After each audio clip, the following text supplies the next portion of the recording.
बिस्मिल्लाहिर्रहमानिर्रहीम। अस्सलामुअलैकुम। आज मेरे पास आ गई थी एक्सरसाइज 7.1 क्लास 9 का क्वेश्चन नंबर 6। Find H. उन्होंने कहा था कि एच फाइंड करना है such that the points A √3 - 1 b 0 2 and C h - 2 are the vertices of a right angle triangle with right angle at the vertex A. Right angle किसके ऊपर बना हुआ है? Vertex A. हम जानते हैं कि राइट एंगल होता है जो 90 एंगल का बनाता हुआ आ रहा होता है। इसका सॉल्यूशन स्टार्ट करते हैं। हमारे पास ये पॉइंट सी था 0 2 एंड सी क्या था हमारे पास? एच और -2। अब हमने इसके अंदर जैसे पिछले भी सवालों में हम फार्मूला लगाते आए हैं, डिस्टेंस फार्मूला था d² = x2 - x1 का whole square plus y2 - y1 का होल स्क्वायर। अब सबसे पहले मैंने जो, क्योंकि राइट एंगल ट्राइंगल को वर्टेक्स ए पे प्रूव करने के लिए ए बी निकालना है, फिर बी सी निकालना है और फिर ए सी निकालना है। ठीक है।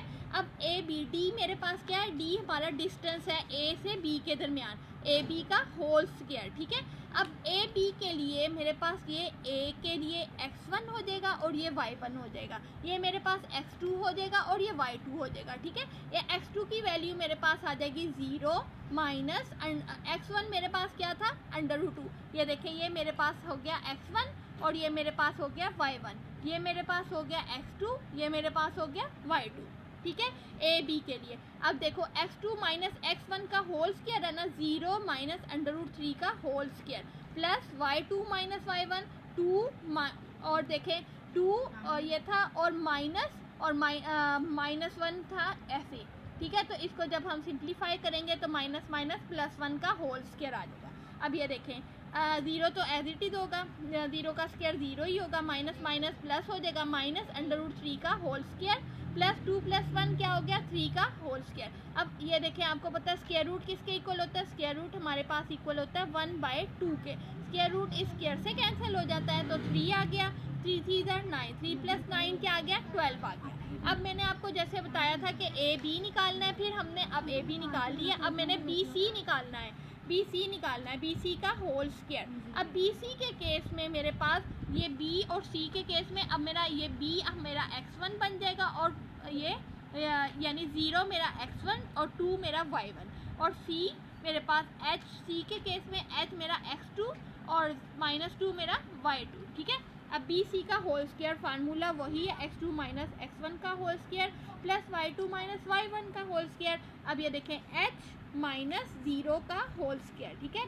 प्लस -2 और माइनस दरमियान में आ रहा है और -2 का होल स्क्वायर। अब ये देखें क्या सिंप्लीफिकेशन करनी है? सिंपल h² प्लस -2 क्या होता है? -4 होता सम है और निशान वही आता है। अब -4 आपको पता है माइनस क्या हो जाएगा? +16 h² प्लस 16। ठीक है। अब मैंने क्या निकालना है? एक मेरे पास इक्वेशन आ गई है ये और एक मेरे पास ये आ गई है। ठीक है।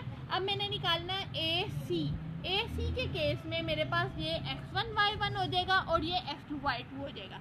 अब ये देखें x2 - x1 का होल स्क्वायर, h -√3 का होल स्क्वायर प्लस -2 और माइनस क्योंकि दरमियान में होता है -2 - 1 का होल स्क्वायर। ठीक है। -2 - 1 का होल स्क्वायर। अब देखें -2 -1 प्लस 1 का होल स्क्वायर आ गया। फार्मूला आपको पता है कि इधर में फार्मूला मेरा खुल रहा है, कौन सा खुल रहा है? a - b होल स्क्वायर का फार्मूला खुल रहा है। a - b होल स्क्वायर किसके बराबर है? a² - 2ab plus b², a² plus b² या -2ab। अब उसको सिंप्लीफाई किया, h² प्लस √3 का होल स्क्वायर -2h √3 प्लस अब क्या किया वो हमारे पास -1 का होल स्क्वायर, या मैंने फार्मूला खोल दिया a + b होल स्क्वायर का। अब क्या करना है? इसको ये देखिए, ये मेरे पास आ गया था ये और -2 + 1 कर दिया, -1 का होल स्क्वायर यहाँ से आ गया। अब क्या h² प्लस √3, ये देखें ये इससे कैंसिल हो जाता है और 3 आ गया, -2 √3h as it is plus -+1। अब ये देखें बाय द पाइथागोरस थ्योरम उसने क्या हमें कहा था? वी नाउ दैट, हम जानते हैं कि right triangle with right angle eight vertex ए, जब वर्टेक्स ए के ऊपर है साइड कौन सी है? वर्टेक्स ए के लिए साइड कौन सी होगी? B C. As hypotenuse, so by Pythagoras theorem, ये देखें ये हम बनाते होते थे ना ऐसे ए बी एंड सी। अब अगर ए के ऊपर राइट एंगल है तो बी सी को हमने देना है ना, बी सी को देना है, ठीक है, बी और सी को लेना है। तो इसलिए पाइथागोरस थ्योरम आपको पता है हाइपोटेन्यूज का स्क्वायर, हाइपोटेन्यूज यानी हाइपोटेन्यूज का square is equal to base square plus perpendicular का स्क्वायर, ठीक है। हाइपोटेन्यूज मेरे पास क्या इक्वल था, बी सी का whole square is equal to base मेरे पास थी ए बी का होल स्क्वायर, परपेंडिकुलर मेरे पास था ए सी का होल स्क्वायर। अब सिंपली और कुछ भी नहीं करना, इसमें क्या करनी है, वैल्यूज़ को सब्स्टिट्यूशन करनी है। अब बी सी का होल स्क्वायर मेरे पास किसके बराबर था, वो मेरे पास था ए स्क्वायर प्लस 16 के इक्वल था, और ए बी का होल स्क्वायर मेरे पास किसके बराबर था, 12 के इक्वल था, विच इज इक्वल टू 12 का स्क्वायर आ गया, प्लस ए सी का होल स्क्वायर ये मैंने फाइंड आउट किया था, ए सी का whole square A square plus 3 under root 3 A square minus 2 under root 3 H plus 1 का 1, ठीक है। अब क्या आ गया, A square plus 16 is equal to 12 plus 4, ये तो 1 आया था।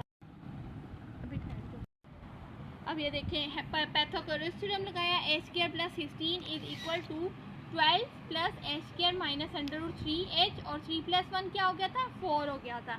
A square plus 16 as it is आ गया, 12 प्लस 4 आ गया 16 plus A square minus under root 3 H, ठीक है।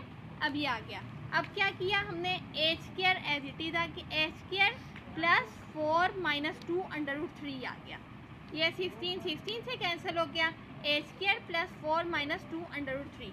अब ये देखें A square plus 16 minus A square is equal to minus 2 under root 3 H. अब ये कैंसिल हो गया, ये कैंसिल हो गया, इधर आ गया 0 is equal to minus 2 under root 3 H आ गया। हमने एच की वैल्यू फाइंड आउट करनी थी तो एच इधर ही रह गया, इसको इसके नीचे डिवाइड कर दिया, और क्या आ गया, जो भी नीचे किसी चीज़ के नीचे डिवाइड हो रहा होता है तो आंसर क्या आता है, वही 0 आता है, यानी 0 को किसी भी चीज़ से डिवाइड करेंगे तो 0 ही आएगा। तो हमारे पास एच हमने फाइंड करना था, वो हमारे पास एच इज इक्वल टू 0 आ गया। आ गया होगा। मेरी अगली वीडियोस के लिए मेरे चैनल को लाइक करें, सब्सक्राइब करें और बेल आइकन के बटन पर ज़रूर क्लिक करें।